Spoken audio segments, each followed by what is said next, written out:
Welcome to The Neighborhood, a Mr. Rogers tribute podcast. I'm your host, Rick Lee James of rickleejames.com, and I run the Mr. Rogers Quotes Twitter account found at Mr. Rogers Say.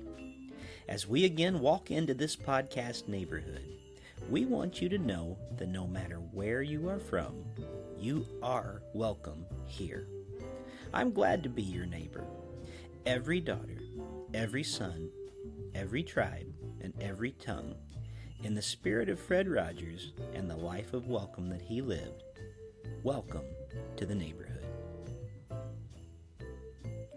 This week in the neighborhood, our subject is faithfulness. He is our very own version of Mr. McFeely, always delivering good conversation for us on the program. He's an expert at helping people tell their stories. He produces engaging, innovative media for public radio, public television, and public events.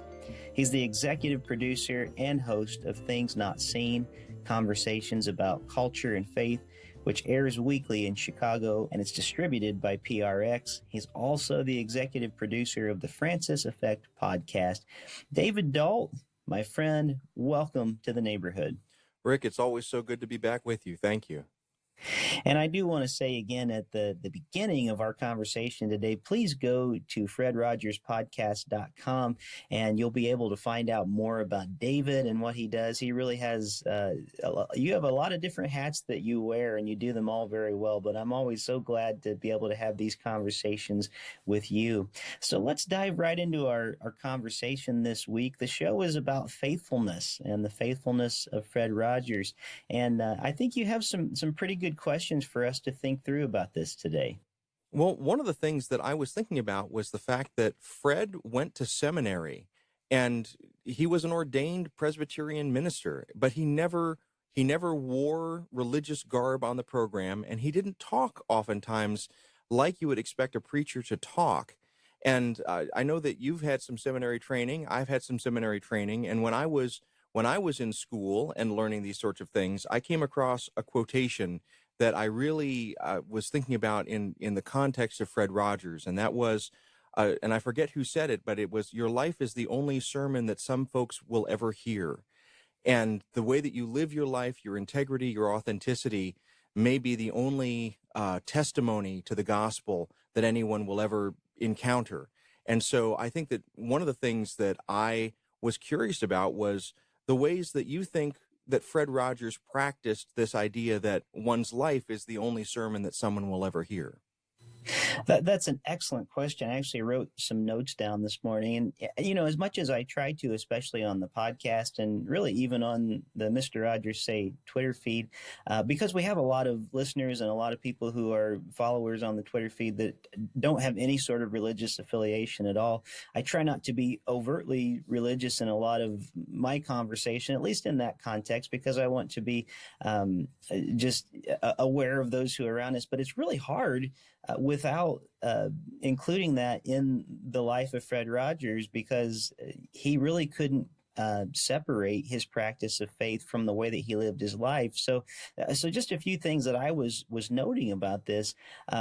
He embodied Jesus' teaching to love your neighbor. So when we're thinking about this idea of being a sermon in front of people, the whole neighborhood show was set up on that premise of just simply following Jesus' teaching to love your neighbors and to show what that meant.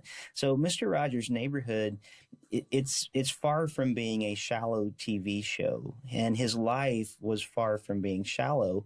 It really was this lived out sermon, and it might surprise people to find out that his life really was lived in a sharp political response to a society that was really poised to kill. And I think we still are in that kind of sharp society.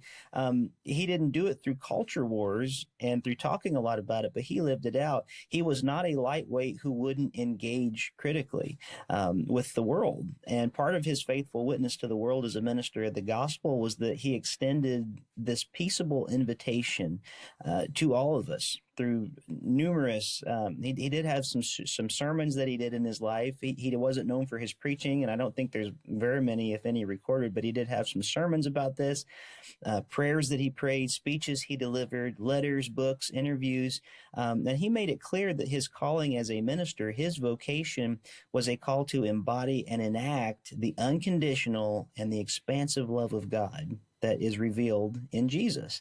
So he worked to make sure that his work of creating peacemakers was a faithful continuation of the ministry of Jesus and his lifelong effort to create this peaceful neighborhood, this just reign of God on earth.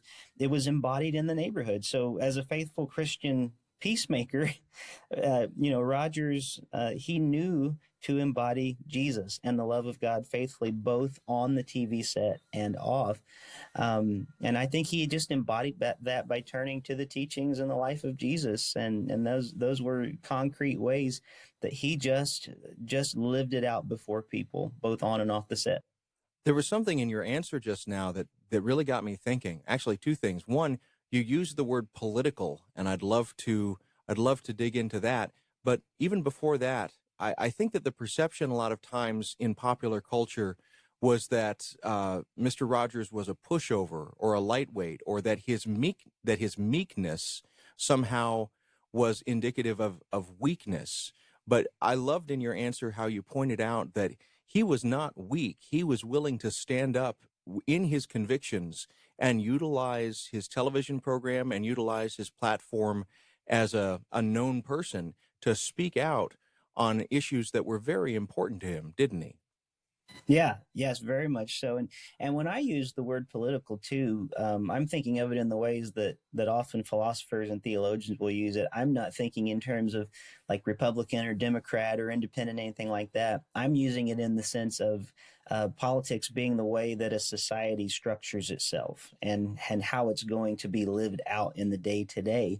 And so for him, he was embodying what life looks like when you live it out according to the kingdom of God, which is fascinating. And you're right. He did that in a way that was not a pushover. I mean, you can see in some of his episodes and some that we've even talked about on this program, whether it be about pacifism and dealing with racism and things like that. He was very strong in the way he presented things, but he wasn't preachy about it. Does that make sense? It does. But what that makes me think of, Rick, is so often when we hear about political discourse in America right now, we hear about it in a pragmatic sense. Compromise to make sure that you can get things done, and don't try and be too principled or have too many morals that are tied into your politics, because at the end of the day, it has to go through a process. One of the things that I think Fred Rogers showed us in terms of his faithfulness was that he trusted that if he brought these higher ideals into the public square, that the public would respond. And that's a form of trust in both your own moral conviction, but it's also a trust in the way that the world works. And I think, since we're talking about faithfulness, that was an aspect of the faith of Fred Rogers, the faithfulness of Fred Rogers, that he trusted the good in other people to respond to the good that he was bringing. Do you see that too? Yes, I really do. And I couldn't have said it better, to respond to the goodness in other people. And he really was a strong believer in that. Yes. Well, another thing that I encountered in seminary was this quote that I think is attributed to Francis of Assisi. And the quote says, "Preach the gospel at all times. When necessary, use words."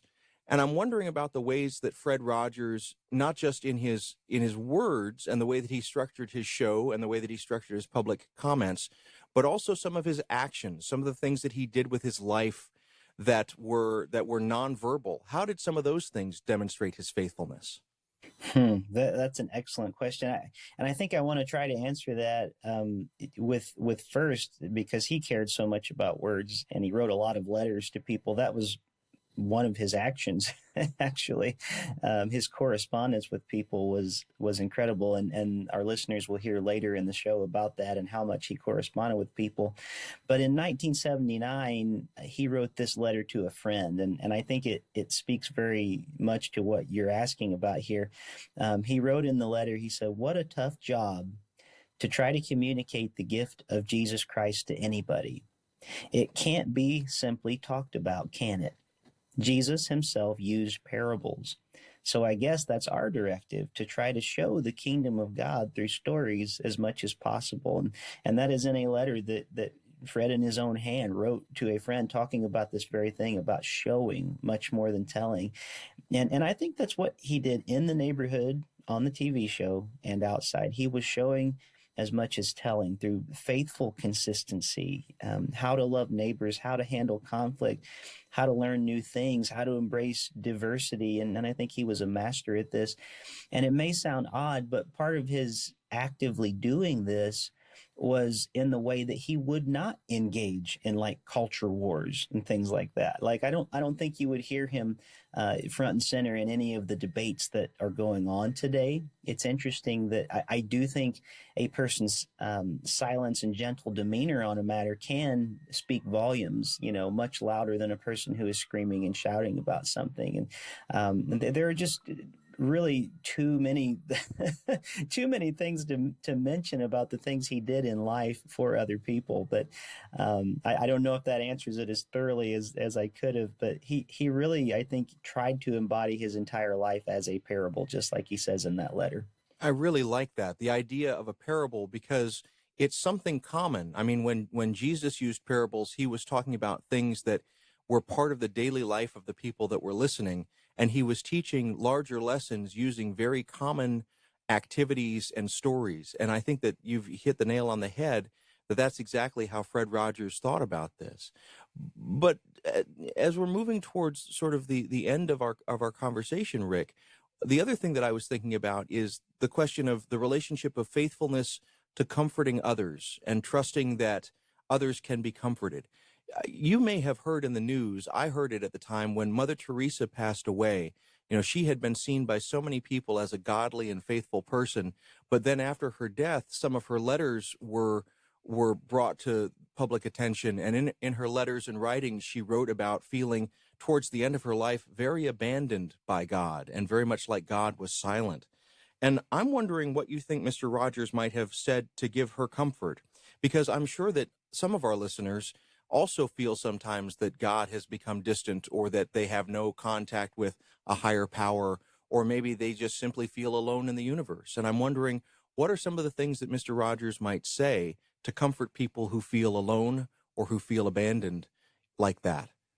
Yes, that is such an excellent question. And I do want to, before I give my answer, which is really going to be something else that he wrote to a friend, that is such a sacred place to enter into for anyone. And I know a lot of people who listen to this show, maybe not a lot, but some, they've been there. Maybe at one point in their life, would consider themselves devout to a certain faith, and have just gotten to a place where maybe they can't believe, and there's doubt, and that's a sacred place to enter into. And oftentimes what comes with that is fear. What's going to happen? Are people going to still love me if I decide to stop being a Christian because I just can't believe anymore? I'm trying with doubt. How does a fellow Christian respond? And so there's a lot at risk with a person who's going to be honest. And I always think it's much more important for a person to be honest and ask other people to walk through those things with them, even if they come to different conclusions. And so I feel like maybe one of the best ways to answer this, whether it be for Mother Teresa and her doubt and her feeling the absence of God, or anyone else, any one of us, myself included, this is actually a letter that was included in Tim Madigan's book, where he tells this story. The book is called "I'm Proud of You," by the way, by Tim Madigan. And he wrote a letter to Fred. They did a lot of correspondence together. And Tim's marriage was falling apart. And it was really just about to crumble. Thankfully, if you read the book, you find out that there's a lot of healing that takes place in Tim's life. But at this point, it looked like the end, and Tim was feeling like his life was a failure. And he was afraid that, like so many other adults in his life, Fred wasn't going to be there for him. And so this is Fred's response to him when Tim reveals the problem with his marriage and the struggle he's having, and he's so scared that Fred is going to maybe turn his back. And this was Fred's response in a letter. He said, "My dear Tim, bless your heart. I feel so for you all. But Tim, please know that I would never forsake you, that I will never be disappointed with you, that I would never stop loving you. How I wish we could be closer geographically. I'd get in my car, drive to your house, knock on your door, and when you answered, I'd hug you tight. You are a beautiful man inside and out, and those who care about you are privileged to share your pain. As for suffering, I believe that there are fewer people than ever who escape major sufferings in this life. In fact, I'm fairly convinced that the kingdom of God is for the brokenhearted. You write of powerlessness. Join the club. We are not in control. God is. Our trust and affection run very deep. You know you are in my prayers now and always. If you ever need me, you have only to call, and I would do my best to get to you or you to me. You are my beloved brother, Tim. You are God's beloved son." And I think he might reply to Mother Teresa or any of us who are having those doubts in that same way. You are my beloved sister. You're my beloved brother. You're my beloved son. And you are in my prayers now and always. I think sometimes the greatest evidence for God, we often miss him and say we're not experiencing God, when in fact we may very well be experiencing God through that person who is loving us so tenderly and coming so near to us. And I do think that God will incarnate himself in other people in that way. And I think Fred was really a good example of doing that. You know, Rick, what your response makes me think of is, when we started this conversation, I was thinking of faithfulness as a one-way thing, our faithfulness to God or to some divinity or to some higher power. But as we've been talking, I also realized that what we're talking about is faithfulness to one another. And Fred's letter to Tim demonstrates that he was willing to be available and attentive, even in the midst of Tim's pain. And so often we're scared of pain, and we live in a culture that is so eager to distract us from even being in the physical presence of other people. I think about rooms full of people where they're all sitting close to one another, but they're all looking at their smartphones or whatever, and their minds are very far away from the people that are closest to them, either emotionally or physically. And one of the things that Fred was demonstrating was that he was willing to be vulnerable, and he was willing to be available. And that also takes a very great faithfulness. It takes a faithfulness that the strength that you have will be sufficient for the other's pain. I just so love that letter from Mr. Rogers that you read. Thank you. Oh, my pleasure. He did so many correspondence, and our listeners are going to hear in the remainder of the show part of Fred's faithfulness. Again, like you said so well, it is in our faithfulness to each other, and the way that he would enter in to each other's circumstances, whether it be joy or pain. And I'm just very grateful for the life of Fred Rogers and the example, and I'm grateful for you, my friend, and thank you for taking time to ask good questions and have these conversations with us. And I look forward to when we get to do this again. Rick, thank you so much for letting me be with you, and I enjoy it too.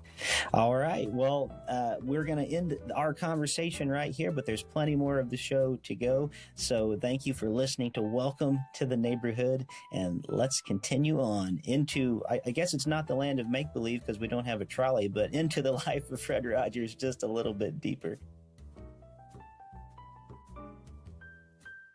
There is a wonderful quote attributed to Buddha, which says, "Health is the greatest gift, contentment the greatest wealth, faithfulness the best relationship." Faithfulness is the key to any relationship, isn't it? Fred Rogers was a wonderful example of what faithfulness looks like. There was faithfulness to the look of his television set that stood the test of time. He called it his television house because he wanted children to know it wasn't his real home where he lived with his family. No, Mr. Rogers' television house was the place where he stopped by during his workday to have a visit with his television neighbors. In over 30 years of production, the old-fashionedness of the house barely changed. When Mr. Rogers would enter through the front door with a song, changing from his work clothes to a sweater and sneakers, he was inviting both children and adults into a welcoming, warm, and comforting setting. It was a very home-like setting. The consistent look of the set was intentional because Fred wanted to faithfully offer a feeling of familiarity to all of his television neighbors. His faithfulness and commitment to his audience was very important to him. Over the years, it was here in this television house where Fred talked to children and their parents about their feelings. He covered various topics, such as why kids shouldn't be afraid of haircuts, going to school, brushing teeth, and how they could never go down the bathroom drain, because, of course, you won't fit. It was also here that Mr. Rogers faithfully gave children a safe place to think about much bigger issues like death, divorce, poverty, and even war. Fred wanted to be faithful to his audience and what their needs were. He disliked ad-libbing because he felt that he owed it to the children to make sure that every word on his show was well thought out. Words meant a lot to him, and he wanted to be faithful to never speak a careless word during his television visits. He also had a faithfulness to his viewers off of the set as well. Throughout the course of his lifetime, Mr. Rogers received tens of thousands, if not hundreds of thousands of letters from fans. It's outrageous to think that he would have had time to answer every piece of mail that he received. I mean, he's only one man. But here's the thing. I'm unable to find a single instance of someone claiming to have written Fred Rogers who didn't get a reply. It seems that he not only answered every letter he ever got in the mail from a fan, but that his responses to his fans were never generic, boilerplate responses that you would expect from a person who was so busy. His letters were always deeply personal in nature. He would read every letter and email, and he read them attentively, writing each fan back to let them know how much their message meant to him because they sent it. Then he would go out of his way to make sure they knew he was both proud of them and happy to call them his friend. Talk about faithfulness. He was also faithfully committed to his friends and his family outside of the neighborhood. When Fred Rogers was in seminary, he met Dr. William Orr, the chain-smoking seminary professor who focused on the New Testament. Orr loved to debate theology with his students more than anything, and he particularly loved debating with Fred. For Fred, Dr. Orr was the closest thing to a living saint that he had ever known. After Dr. Orr's retirement, he became confined to a nursing home, and he was suffering ill effects from all of his years of chain smoking. Well, Fred would visit him at least once a week for several years. Dr. Andrew Purvis referred to Fred's visits to Dr. Orr as examples of the covenantal faithfulness that Fred Rogers represented, marveling at how thoroughly the student had become the teacher. Fred was also faithful in his most important relationship in life, his marriage. Fred and Sarah Joanne Bird, whom I will from now on refer to as Joanne, were married in 1952 and remained married for 50 years until his death in 2003. Though most of us love Fred Rogers, Joanne is the one who knew and loved our sweater-wearing neighbor the best. Fred and Joanne first met in college in Florida, where Fred instantly caught Joanne's eye. She told Jimmy Fallon on a Tonight Show appearance in 2018, "He was different. In his young days, he was lively and full of fun, but he talked about his feelings, and I could talk about my feelings to him, and the things that bothered us, the things that we loved. And don't you have to have a friendship to fall back on through your married life?" She added, "And we had it for 50 years, so that was nice." And of course, there was a sweet significance to the number 143 for the couple. Fred would often tell people the significance of the number. It takes 1 letter to say I, 4 letters to say love, and 3 letters to say you. 143. According to Joanne, he even weighed exactly 143 pounds for much of his adult life, and he was always happy when he stepped on the scale and saw that number. The faithfulness of Fred Rogers even extended to his diet, his prayer life, and his exercise routine. He was a strict vegetarian. He woke up early every morning for prayer and Bible study, well before the sun came up, and he daily swam laps to stay in shape and maintain his weight of 143. Fred Rogers simply and very intentionally cultivated a life of faithfulness. Faithfulness is a choice that each of us have to make. Fred was committed to being faithful in his life as a whole. He worked very hard to be faithful to his television viewers, who he called neighbors, his fans who sent him mail or who sought him out on the street, his friends, his mentors, his wife, his children, his health, and his God. Fred Rogers lived his life in faithful readiness.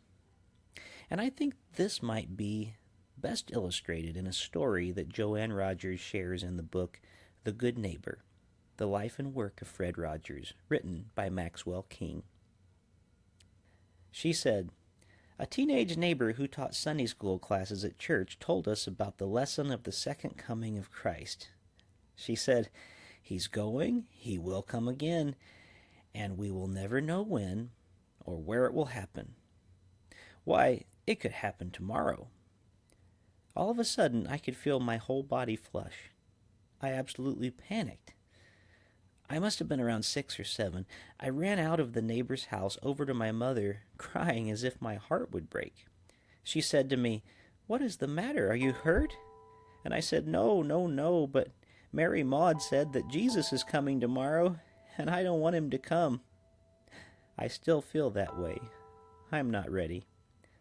But Fred was. Fred was ready for him to come.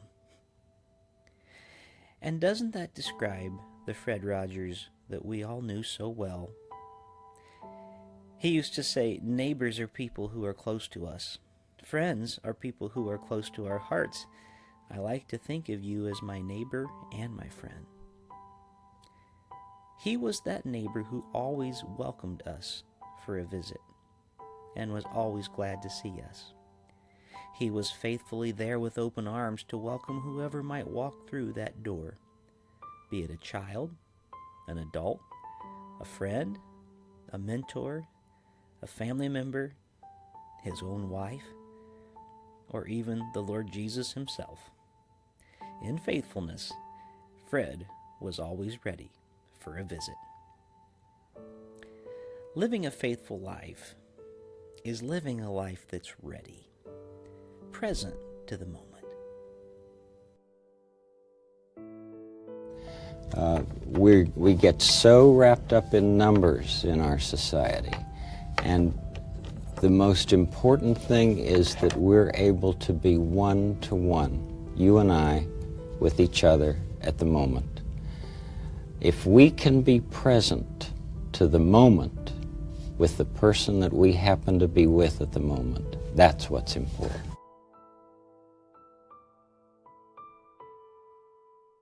Near the end of the documentary, Won't You Be My Neighbor, Joanne Rogers shares a story about Fred on his deathbed. He was still concerned about being ready, about being faithful. And he asked Joanne, "Do you think I'm a sheep?" referring to the story of the sheep and the goats from the Bible. Joanne answered him, "Fred, if ever there was a sheep, you're one." Thank you, Mr. Rogers, for showing us what faithfulness looks like, and for always being ready for a visit.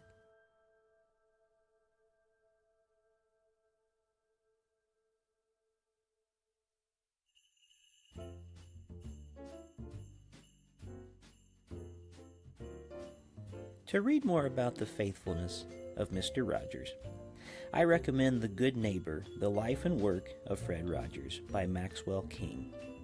There is a link in our show notes at fredrogerspodcast.com. Thank you for joining us here this week in the neighborhood. Music featured on the podcast was Nouvelle Noel by Kevin MacLeod, and all other music by Benjamin Tossett at bensound.com. Special thanks to my guest David Dault and the Mr. Rogers Say community on Twitter. I'm your host, Rick Lee James. My Twitter account is @RickLeeJames. My website is rickleejames.com. My other podcast is Voices in My Head, the Rick Lee James podcast, and I look forward to being with you again next time. Until then, remember, you make each day a special day. You know how? By just your being you. There's only one person in this whole world like you, and people can like you exactly as you are.